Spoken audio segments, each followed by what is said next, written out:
كنا لنهتدي لولا أن هدانا الله أشهد أن لا إله إلا الله وحده لا شريك له وأشهد أن سيدنا ونبينا محمدا عبده ورسوله الذي لا نبي ولا رسول بعده اللهم فصل وسلم وبارك على سيدنا ومولانا محمد بن عبد الله وعلى آله وأصحابه ومن والاه أما بعد فيا أيها الحاضرون الكرام أوصيني وإياكم بتقوى الله فقد فاز المتقون قال الله تعالى في كتابه الكريم وهو أصدق القائلين أعوذ بالله من الشيطان الرجيم بسم الله الرحمن الرحيم الحج أشهر معلومات فمن فرض فيهن الحج فلا رفث ولا فسوق ولا جدال في الحج وما تفعلوا من خير يعلمه الله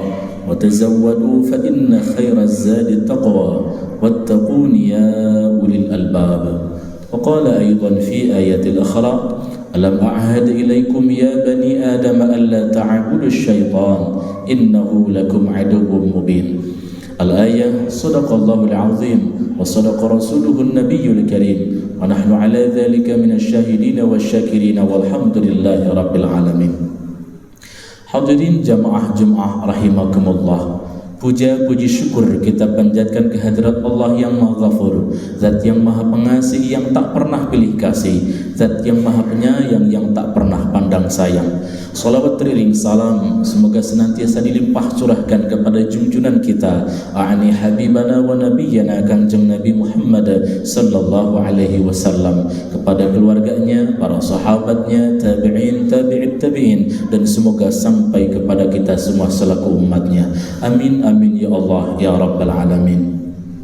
Hadirin jamaah rahimakumullah, selanjutnya al-faqir, saya sebagai khatib berwasiat untuk diri saya pribadi dan untuk hadirin jamaah semua, marilah senantiasa kita meningkatkan keimanan dan ketakwaan kita kepada Allah Subhanahu wa taala, tentunya dengan takwa yang sesungguh-sungguhnya, bimtithali awamirillahi wa jitinabin nawahi, dengan mengerjakan segala perintah Allah Subhanahu wa taala dan dengan menjauhi segala larangannya. Insyaallah balasan dari Allah Subhanahu wa taala, Allah sudah siapkan surganya yang mulia, surganya yang indah, surganya yang agung. Al-jannatu uiddat lil muttaqin, surga ditempatkan hanyalah bagi orang-orang yang bertakwa.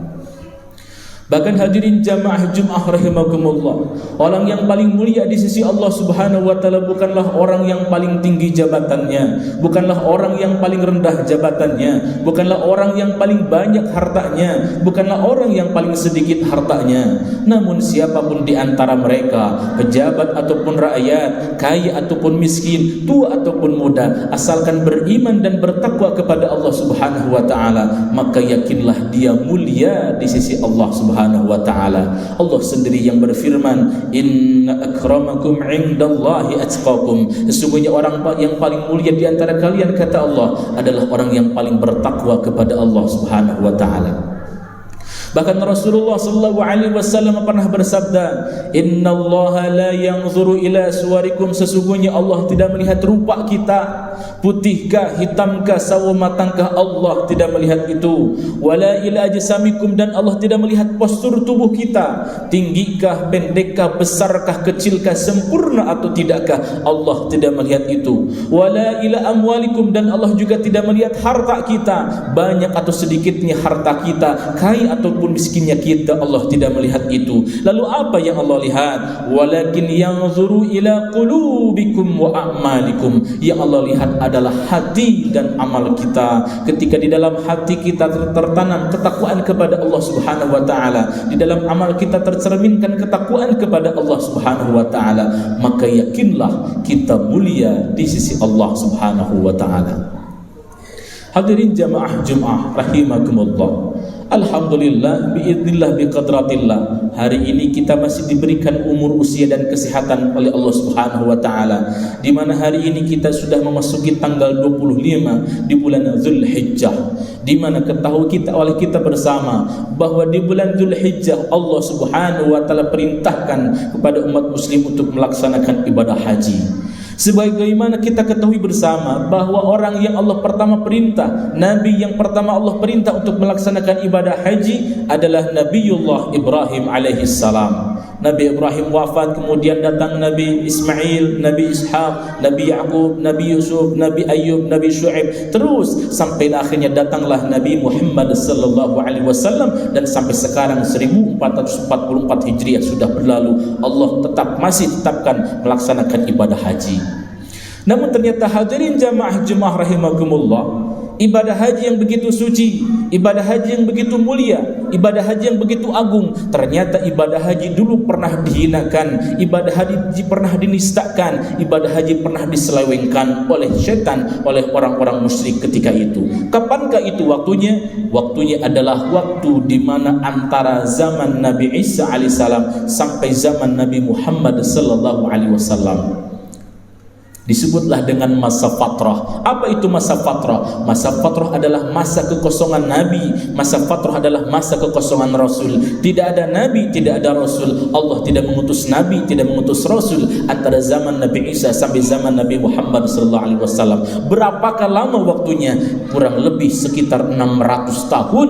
Tidak ada Nabi, tidak ada Rasul. Lalu kemudian akhirnya datanglah setan menggoda manusia, yasudduna an sabilillah. Setan senantiasa menghalang-halangi manusia dari berjalan ibadah kepada Allah Subhanahu wa taala, wa yabghunaha iwaja. Kemudian setan senantiasa berusaha untuk menyampingkan, senantiasa untuk menyelewengkan, senantiasa untuk menyesatkan manusia dari jalan Allah Subhanahu wa taala. Maka akhirnya dibisik-bisikilah oleh setan.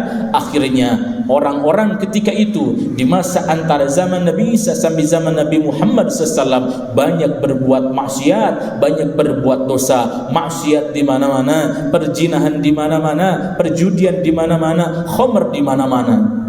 Maka disebutlah dengan masa jahiliyah. Bahkan saking jahiliyahnya sampai akhirnya ibadah haji pun dinistakan ketika itu. Apa yang mereka lakukan hadirin jamaah rahimakumullah ketika di masa jahiliyah, ketika mereka melaksanakan ibadah haji? Yang pertama hadirin, yang seharusnya ketika kita melaksanakan ibadah haji, kita senantiasa mentauhidkan Allah Subhanahu wa taala, memahabesarkan Allah Subhanahu wa taala, beribadah hanya kepada Allah Subhanahu wa taala. Namun apa yang mereka lakukan di masa jahiliyah, justru yang mereka lakukan adalah sebaliknya. Mereka bukan mentauhidkan Allah, tapi mereka menyekutukan Allah Subhanahu wa taala ketika melaksanakan ibadah haji, ibadah umrah. Apa yang mereka lakukan? Mereka simpan berhala-berhala, patung-patung sesembahan mereka simpan di sekeliling Ka'bah. Dari mulai patung yang terkecil sampai patung yang terbesar. Ada 2 patung yang terbesar, yaitu Manah, Lata dan Uzza. Mereka simpan di sana mengelilingi Ka'bah seraya mereka menyembah Tuhan mereka. Seharusnya ketika melaksanakan ibadah haji, fokus kita mentauhidkan Allah, menyembah hanya kepada Allah, tapi mereka justru menyekutukan Allah Subhanahu wa taala. Nauzubillahi min dzalik. Masjidil Haram pernah dihinakan, pernah dinistakan, Ka'bah pernah dinistakan ketika itu. Lalu yang kedua hadirin jamaah rahimakumullah, yang seharusnya ketika kita melaksanakan ibadah haji, ketika kita melaksanakan ibadah haji senantiasa bertawadu di hadapan Allah Subhanahu wa taala, malu di hadapan Allah Subhanahu wa taala, menutup aurat kita. Perempuan seluruh tubuhnya tertutup kecuali wajah dan telapak tangan. Lelaki menutup seluruh auratnya di antara pusat dan lutut. Kemudian lelaki memakai 2 helai kain, yaitu kain yang di bawah disebut dengan ijar, kain yang di atas disebut dengan rida. Tertutup auratnya, seharusnya seperti itu. Lalu apa yang mereka lakukan pada masa jahiliyah?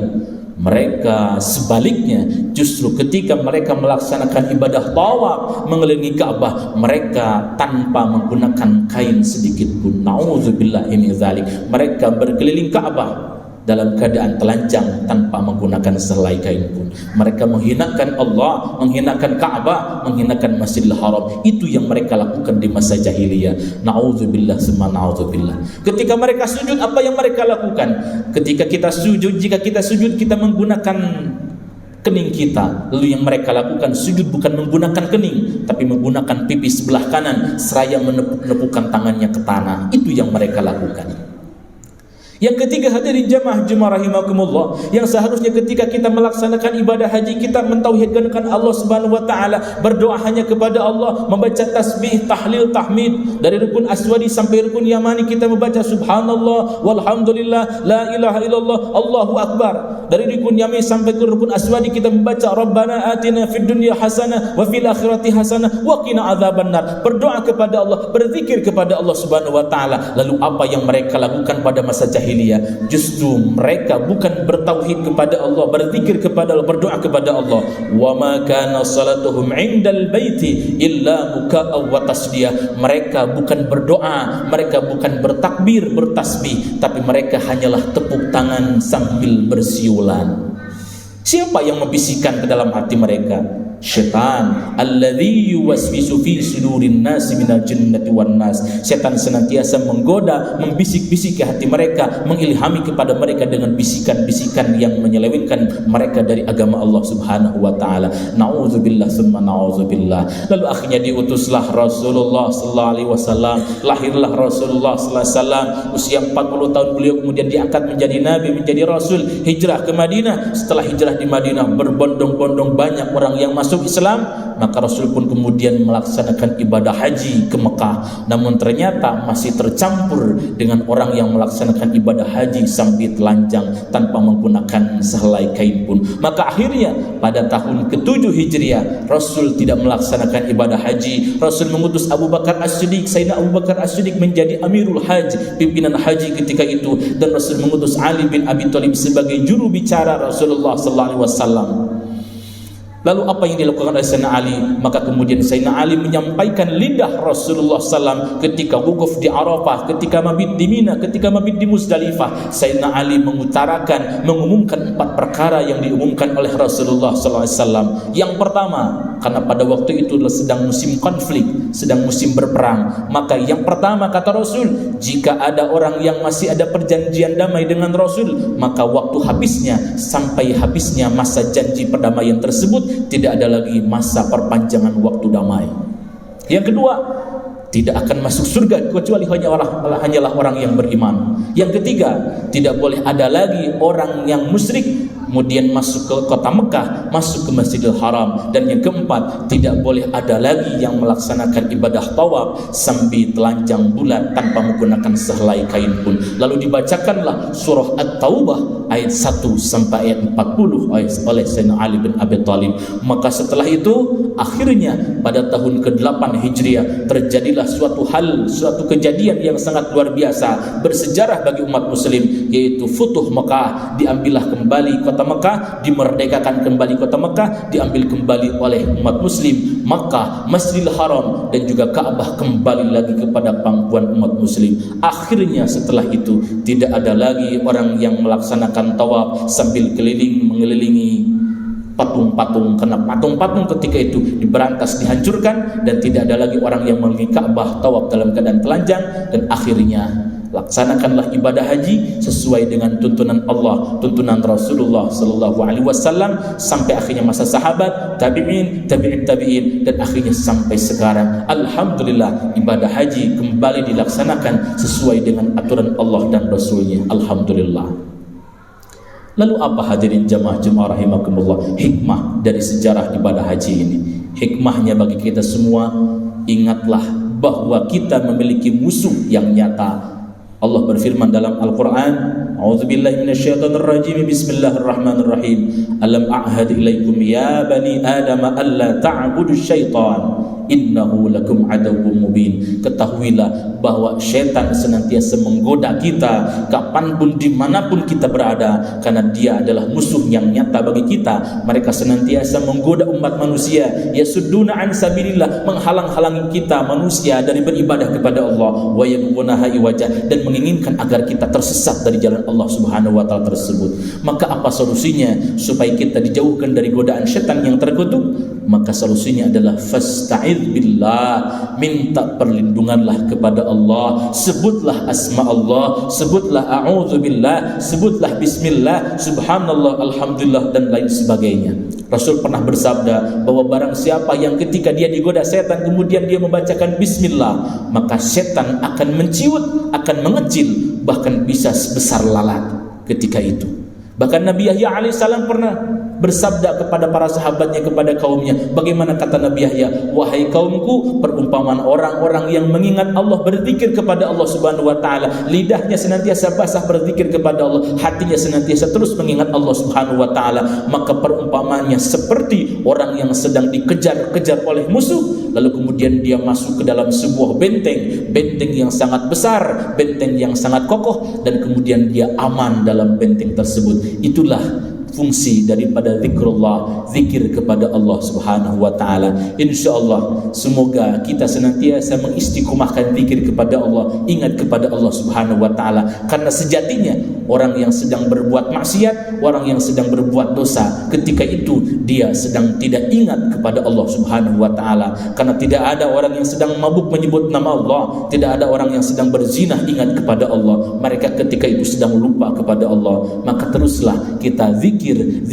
ingat kepada Allah Subhanahu wa taala agar kita senantiasa diselamatkan dari godaan syaitan yang terkutuk. Semoga dari khutbah yang singkat ini ada hikmah dan manfaatnya bagi kita semua. Barakallahu li wa lakum bima fihi minal ayati wa dzikril hakim wa taqabbal minni wa minkum tilawatahu innahu huwas samiul alim.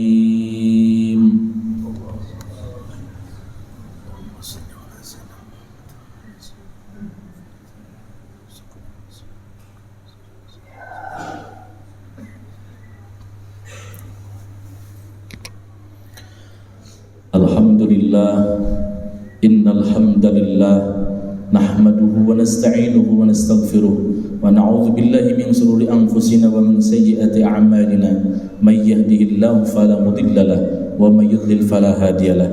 Asyhadu an la ilaha illallah wahdahu la syarika lahu wa asyhadu anna sayyidana wa nabiyyana Muhammadan abduhu wa rasuluhu alladzi la nabiyya wa la rasula ba'da. Allahumma fassalli wa sallim wa barik ala sayyidina wa maulana Muhammad bin Abdullah wa ala alihi wa ashabihi wa mawala. Amma ba'du, faya ayyuhal hadirun al-kiram, usini wa iyyakum bitaqwallahi faqad fazal muttaqun. Qala Allah ta'ala fi kitabil karim mukhbiran wa amiran, a'udzu billahi minasy syaithanir rajim, bismillahir rahmanir rahim. Inna Allah wa malaikatahu yusalluna 'alan nabi ya ayyuhalladzina amanu sallu 'alaihi wa sallimu taslima. Allahumma amin ya Allah ya rabbal alamin. اللهم اغفر للمسلمين والمسلمات والمؤمنين والمؤمنات الأحياء منهم والأموات برحمتك يا أرحم الراحمين. اللهم إنا نسألك حسن الخاتمة ونعوذ بك من سوء الخاتمة. اللهم إنا نسألك رضاك والجنة ونعوذ بك من سخطك والنار. اللهم إنا نعوذ بك من الهم والحزن ونعوذ بك من العجز والكسل ونعوذ بك من الجبن والبخل ونعوذ بك من غلبة الدين وقهر الرجال ونعوذ بك من عذاب القبر ومن عذاب النار ومن فتنة المحيا والممات ومن شر فتنة المسيح الدجال. ربنا آتنا في الدنيا حسنة وفي الآخرة حسنة وقنا عذاب النار. سبحان ربك رب العزة عما يصفون والسلام على المرسلين والحمد لله رب العالمين. Ibadallah, innallaha ya'muru bil 'adli wal ihsan wa ita'i dzil qurba wa yanha 'anil fahsya'i wal munkari wal baghi ya'idzukum la'allakum tadhakkarun wa la dzikrullahi akbar. Astaghfirullahal 'azim li wa lakum. Aqimus shalah. Allahu akbar, Allahu akbar. Asyhadu an la